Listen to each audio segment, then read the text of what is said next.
કેમ છો વિદ્યાર્થી મિત્રો? તો ફરીથી તમારા માટે 7 સપ્ટેમ્બર 2025નું કરંટ અફેર્સ લઈને આવી ગયો છું. જો ગમે તો તમારા મિત્રો સાથે અને શેર જરૂર કરજો. ભારતનું પ્રથમ બંદર આધારિત green hydrogen pilot project VOC બંદરે શરૂ થયું છે. ભૂટાનના વર્તમાન પ્રધાનમંત્રી શેરિંગ તોમગે સપ્ટેમ્બર 2025માં ભારતની મુલાકાતે આવ્યા. KJS ઢિલોન દ્વારા લખાયેલું ઓપરેશન સિંદૂર પુસ્તકનું વિમોચન થયું. ઉત્તર પ્રદેશના મુખ્યમંત્રીએ શિક્ષકો માટે કેશલેસ તબીબી સારવારની જાહેરાત કરી. ભારતીય લેગ સ્પિનર અમિત મિશ્રાએ પ્રોફેશનલ ક્રિકેટમાંથી નિવૃત્તિ જાહેર કરી છે. IIT મદ્રાસે NIRF 2025ની એન્જિનિયરિંગ કેટેગરીમાં સતત 7મા વર્ષે પ્રથમ સ્થાન મેળવ્યું. મહારાષ્ટ્ર સરકારે ખાનગી ક્ષેત્રમાં દૈનિક કામકાજનો સમય 9 કલાકથી વધારીને 10 કલાક કરવાનો મંજૂર કર્યો છે. એટલે કે રોજ તમારે ડેઇલી વર્કિંગ અવર્સ જે પ્રાઇવેટ સેક્ટરમાં 9 કલાક હતું એ 10 કલાક નક્કી કર્યું છે.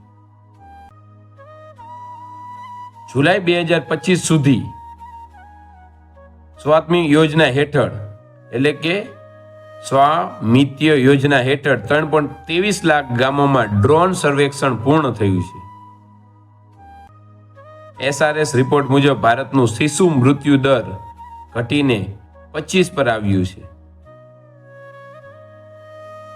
ભારત અને 4 યુરોપિયન દેશો વચ્ચેનો મુક્ત વેપાર કરાર 1 ઓક્ટોબર 2025 થી અમલમાં આવશે. કેરળનો પરંપરાગત તહેવાર ઓણમ 5 સપ્ટેમ્બર 2025ના રોજ ધામધૂમથી ઉજવાયો. વિશ્વ આરોગ્ય સંસ્થા એટલે કે WHO world mental health today અને મેન્ટલ હેલ્થ એટલાસ 2024 રિપોર્ટ જાહેર કર્યા. ભારતે રમતોમાં અદ્યતન ડોપિંગ વિરોધી પરીક્ષણ માટે દુર્લભ સંદર્ભ સામગ્રી વિકસાવી છે.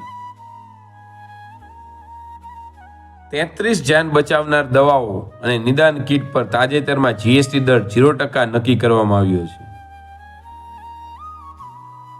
યુરોપીય સંઘ ભારત શિખર સંમેલન વર્ષ 2026માં યોજશે. એપ્રિલ-જૂન 2025માં ભારતમાં FDI 15% વધી $18.62 અબજ સુધી પહોંચી ગયો.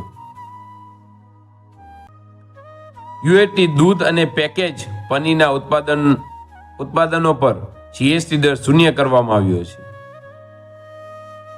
ભારત હવે વિશ્વનો 3જો સૌથી મોટો સૌર ઉર્જા ઉત્પાદક બની ગયો છે. નમો ડ્રોન દીદી યોજના માટે 2025-26 માટે 1261 કરોડનો ખર્ચ મંજૂર કરવામાં આવ્યો છે.